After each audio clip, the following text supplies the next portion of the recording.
पूरी दुनिया में एक सवाल गूंज रहा है, क्या तीसरा विश्व युद्ध होने वाला है? Russia versus NATO, Israel versus middle east, Russia versus Ukraine और चाइना वर्सेस ताइवान।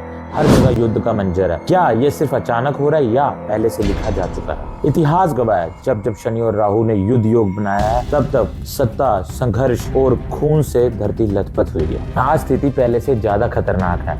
ऐसा क्यों? शनि अपनी कठोरतम स्थिति में है और मंगल विनाश करने के लिए तैयार है और राहु ने पूरी दुनिया में भ्रम फैलाया हुआ है जो सत्ता, संघर्ष और विनाश को दर्शाता है। दोस्तों, यही तीन ग्रह पूरी दुनिया को युद्ध की तरफ धकेल रहे हैं। दोस्तों, दुनिया नहीं टकरा रही, ये तीन ग्रह टकरा रहे हैं और जब जब ये ग्रह टकराते हैं युद्ध से लोग नहीं मरते, सभ्यताएं हिल जाती हैं। आपको जानकर हैरानी होगी कि पहला विश्व युद्ध, दूसरा विश्व युद्ध के टाइम पर भी ग्रहों की ऐसी स्थिति बन चुकी थी। क्या इतिहास अपने आप को फिर दोहराने वाला है या फिर ये सिर्फ आखिरी चेतावनी?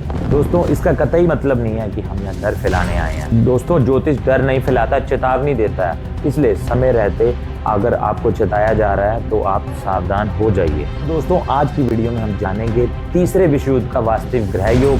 क्या भारत सुरक्षित है? आम इंसान इस चीज से कैसे बच सकता है और आने वाले सालों में कौन सा साल सबसे मुश्किल साल है लोगों के लिए? दोस्तों, अगर आप ये वीडियो बीच में छोड़ देंगे तो आप इस चेतावनी से और इस समस्या से, इसका क्या सोल्यूशन है, इस चीज से वंचित रह जाएंगे। तो दोस्तों, वीडियो को अंत तक देखिए, आगे जो आने वाला है वह शायद कोई नहीं बताएगा। तो दोस्तों, आज हम इस वीडियो में बताएंगे कि ज्योतिष युद्ध को कैसे देखता है। क्या ज्योतिष युद्ध को दर्शाता है या फिर युद्ध की चेतावनी देता है? किन ग्रहों के कारण युद्ध होता है और विनाश की स्थिति आती है? दोस्तों, वह ग्रह हैं मंगल, शनि, राहु और केतु। केतु आत्मघाती हमले को दर्शाता है। जितने भी बम विस्फोट होते हैं, मिसाइलें गिरती हैं, वो केतु के कारण होता है। जब शनि और केतु मिलते हैं, जब पॉलिटिकल पार्टीज, राजनीतिक लोग अपने सत्ता बचाने के लिए लोगों का दमन करते हैं, आत्म संघर्ष करते हैं, लोगों को मारते हैं, काटते हैं और देखते हैं कि किसी तरह से अपना दमन रोका जाए, तब आत्मघाती हमले होते हैं, मिसाइलें गिरी जाती हैं, जो कि अब ईरान और यूएस में आप देख सकते हैं। ईरान की ऐसी स्थिति है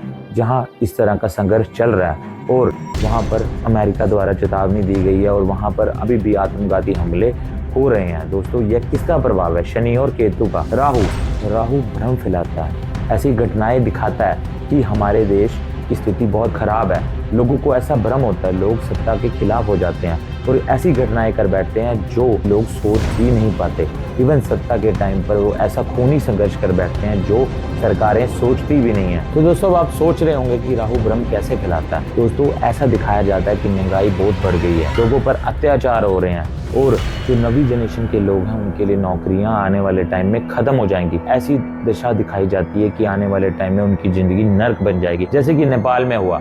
छोटी जनरेशन वाले जो लोग, जिनको जेनजी कहा जाता है, वह सत्ताधारी पार्टियों के और नेताओं के खिलाफ हो गए क्योंकि वह सोचने लगे कि इनका सोचने का तरीका बहुत पुराना है और आने वाले टाइम में ये नवी जनरेशन को दबा देंगे, उनकी नौकरियां खत्म कर देंगे। इस कारण नेपाल में विद्रोह हुआ और आप ईरान में देख सकते हैं, ईरान में एकदम से ऐसा संघर्ष फूटा कि सारे युवा सत्ताधारी पार्टी के खिलाफ हो गए, उनकी करेंसी गिर गई, उन पर कई तरह के बैन लग गए, महंगाई उस लेवल तक चली गई जो वो सोच भी नहीं सकते थे। ऐसा भ्रम फैला कि आने वाले टाइम में ईरान की करेंसी और ईरान देश ही खत्म हो जाएगा और सत्ताधारी पार्टियां ही उनको खत्म करने में साथ देंगी। हो सकता है यहाँ का जो नेता है वह भी भाग जाए।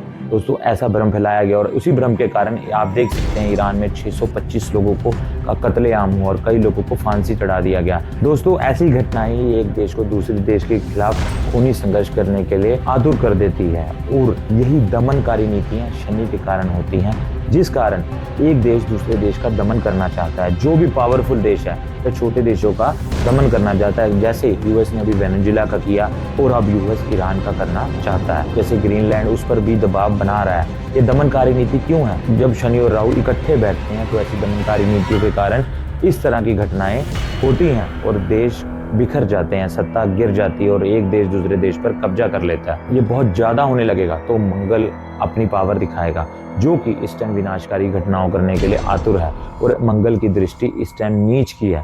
दोस्तों, मंगल ऐसा करेगा कि यहाँ तक कि बम विस्फोट, मिसाइलें गिरेंगी, ड्रोन गिरेंगे, जितने भी पूरी दुनिया में आत्मघाती हथियार हैं उनका यूज होगा। ऐसा होगा कि आपको लगेगा कि सारी दुनिया खत्म हो जाएगी। पर दोस्तों, क्या ये वर्ल्ड वॉर 3 है? अभी राहु ने ऐसा खेल भी दिखाएगा जिसमें डिजिटल वॉर होगी, जिसको हम साइबर वॉर कहते हैं। दोस्तों साइबर वॉर जैसी घटनाएं भी होंगी, और ऐसी घटनाएं एक देश की दूसरे देश को दमन करने के कारण ही होगी। जैसे अब चाइना इंडिया के बॉर्डर पर आके इंडिया के एरिया को तो कब्जा कर रहा है, और जैसे ताइवान को वह अपना देश मानता है और हांगकांग को भी, जबकि वह दोनों कहते हैं कि हम चाइना के पार्ट नहीं हैं। फिर भी ये दमनकारी नीति चलती जा रही है, और यही ये चार ग्रह ऐसे खूनी संघर्ष को दिखा रहे हैं, दर्शा रहे हैं कि बहुत बड़ा खूनी संघर्ष होगा। इस सब का क्या असर होगा दोस्तों? एक तरह की इकोनॉमिक वॉर होगी। जब किसी देश की इकोनॉमी कमजोर हो जाएगी तो दूसरा देश उसको दबा लेगा। एक तरह से अगर हम साइबर प्लस स्पेस वॉर देखेंगे, अगर स्पेस में सैटेलाइट्स पर जिस भी देश का कब्जा होगा तो दूसरे देश के ऊपर उसकी डिपेंडेंसी हो जाएगी, और उसको उसकी हर नीति को मानना पड़ेगा। अगर साइबर वॉर होती है तो एक देश का पूरा नेटवर्क दूसरे देश के कंट्रोल में आ जाएगा, और वहाँ के लोगों का डेटा भी उनके कंट्रोल में आ जाएगा, जिस कारण लोगों की निजी जिंदगी दूसरे देश के हाथ में चला जाएगी। ये भी एक तरह का दमनकारी नीति है, और एक देश का दूसरे देश पर कब्जा करना ही है। दोस्तों फिर भी ज्योतिष अभी ये नहीं कह रहा कि पूरी दुनिया के खत्म होने का 100% योग है, या फिर तीसरी वर्ल्ड वॉर होने का 100% योग है। ऐसा कुछ नहीं है दोस्तों। अगर न्यूक्लियर वॉर होती है तो शनि मंगल केतु का योग बनना चाहिए, जो कि अभी नहीं बन रहा। तो ऐसी तरह की कोई न्यूक्लियर डिस्ट्रक्शन भी नहीं दिख रही दोस्तों। तो क्या मतलब है? आने वाले टाइम में डर और धमकी का योग तो है, पर पूरी पृथ्वी नष्ट करने वाला योग नहीं है। दोस्तों अब हम भारत के बारे में बात कर लेते हैं। भारत की कुंडली क्या दर्शाती है, और भारत का इस विश्व युद्ध की रूपरेखा में क्या रुख रहेगा? दोस्तों भारत इस युद्ध में नहीं किसी भी देश के साथ जाएगा, वह ग्लोबल पावर के रूप में उभरेगा, वह डिप्लोमेसी से फायदा उठाएगा। जो सा देश कमजोर होता दिखेगा उसकी सहायता करेगा, उससे अपने व्यापार को बढ़ाएगा। दोस्तों तो भारत इस वक्त विश्व गुरु बनकर उभरेगा। तो दोस्तों असली खतरा क्या है? असली खतरा राहु के कारण है। ये पूरी की पूरी वॉर डिजिटल वॉर के रूप में उभरेगी, जिस कारण एक देश का दूसरे देश पर इम्पैक्ट होगा और उसकी इकोनॉमी को हिला सकेगा, जिसको इकोनॉमिक डिप्रेशन कहते हैं। यहाँ तक कि खाने पीने की कमी हो जाएगी, और लोगों का डिजिटल डाटा दूसरे देश के कब्जे में आ जाएगा, जो उसके देश के लोगों के साथ किसी तरह से भी खेल पाएगा। खेलने का मतलब है दोस्तों उनकी जिंदगी, निजी जिंदगी पर बहुत गहरा प्रभाव डालेंगे, जिस कारण हो सकता है कई लोग डिप्रेशन में आकर भी अपने आप को मार लें। तो दोस्तों ये पूरा युद्ध ना तो बंदूक से लड़ा जाएगा, ना ये मिसाइल से लड़ा जाएगा दोस्तों, ये युद्ध सिस्टम से लड़ा जाएगा। तो दोस्तों बात फिर आ जाती है कि वर्ल्ड वॉर 3 होगा। दोस्तों ग्रह चेतावनी तो दे रहे हैं, पर आखिरी फैसला इंसान के हाथ में है। दोस्तों अगर आपको लगता है ये जानकारी सबको पता होनी चाहिए तो लाइक जागरूकता के लिए, शेयर सुरक्षा के लिए, और सब्सक्राइब आने वाले संकेतों के लिए। तो मिलते हैं अगली वीडियो में।